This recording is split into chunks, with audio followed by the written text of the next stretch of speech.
या कार्यक्रमाच्या निमित्ताने मी जेवढ्या लोकांशी बोलले, विशेषतः हे सर्व कलाकार आणि आरुंदीकर कुटुंबीय सुद्धा, त्यांनीही बरीच माहिती दिली. या सगळ्यांच्या बोलण्यामध्ये मात्र एक धागा समान होता, तो म्हणजे काकांच्या पॉझिटिव्ह ऍटिट्यूडचा. ते रसिक होते, गुणग्राही होते, पण कोणत्याही कारणासाठी तक्रार करणं हे त्यांच्या स्वभावातच नव्हतं.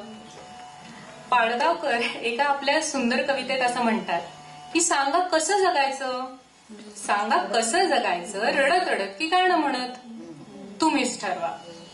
पेला अर्धा सरला आहे असंही म्हणता येतं, पेला अर्धा भरला आहे असंही म्हणता येतं.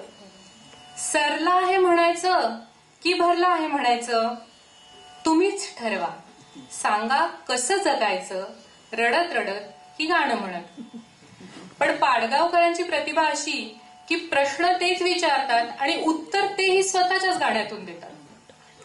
तर व्यथा असो, आनंद असू दे, प्रकाश असो किंवा तिमिर असू दे, वाट दिसो अथवा न दिसू दे, गात पुढे मज जाणे. बर या गाण्याचं भाग्य असं की ही फिलॉसॉफी जो माणूस आणि कलाकार जगलाय त्या पुलंनी या गाण्याला चाल दिली आणि पंडित अभिषेकी बुवांनी या गाण्याला स्वरसाज चढवला. अशा या त्रिवेणी संगमाचं गाणं माझे जीवन गाणे सादर करतो आहे श्रेयस.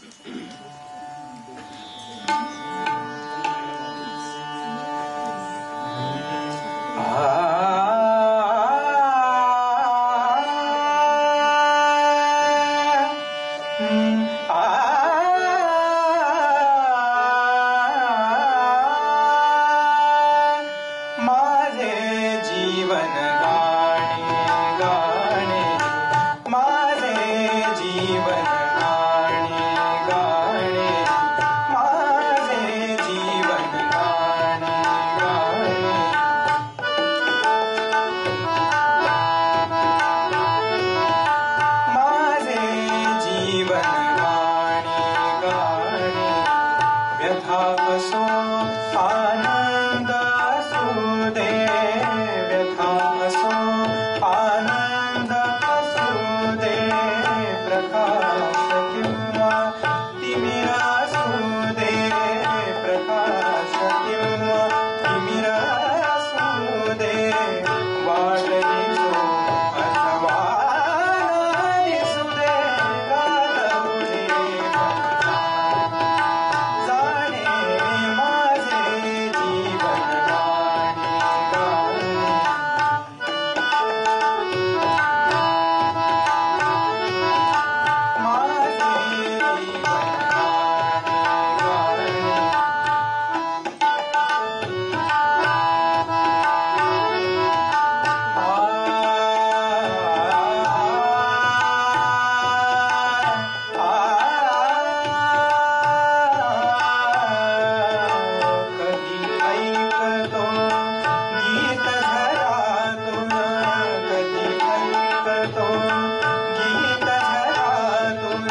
प्रेम